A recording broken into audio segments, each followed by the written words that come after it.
Chapter 6. The sons of the prophets said to Elisha, "See now, the place where we dwell before you is too small for us.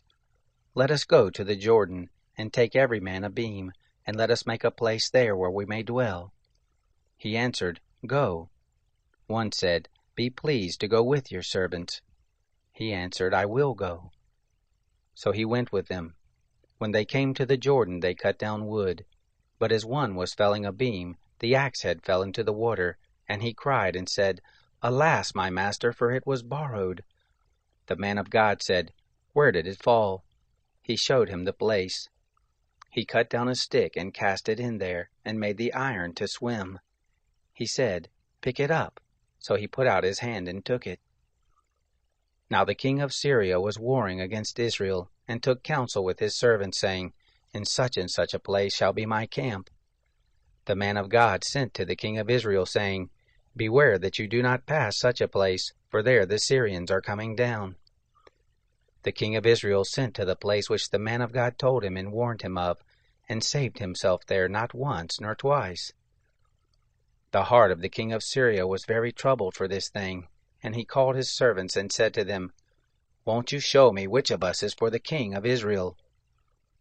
One of his servants said, "Not so, my lord, O king, but Elisha the prophet who is in Israel tells the king of Israel the words that you speak in your bedchamber." He said, "Go and see where he is, that I may send and get him." They told him, saying, "Behold, he is in Dothan." Therefore he sent horses and chariots and a great host, and they came by night and surrounded the city. When the servant of the man of God rose up early and went out, behold, a host with horses and chariots was round about the city. His servant said to him, "Alas, my master, what shall we do?" He answered, "Don't be afraid, for those who are with us are more than those who are with them." Elisha prayed and said, "O Lord, please open his eyes that he may see." The Lord opened the eyes of the young man, and he saw, and behold, the mountain was full of horses and chariots of fire around Elisha. When they came down to him, Elisha prayed to the Lord and said, "Please smite these people with blindness." He struck them with blindness according to the word of Elisha. Elisha said to them, "This is not the way, neither is this the city. Follow me, and I will bring you to the man whom you seek." He led them to Samaria.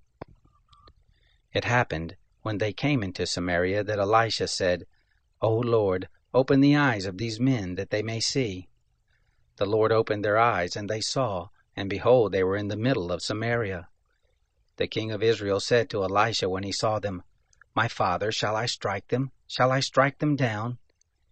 He answered, "You shall not strike them. Would you strike those whom you have taken captive with your sword and with your bow? Set bread and water before them, that they may eat and drink, and return to their master."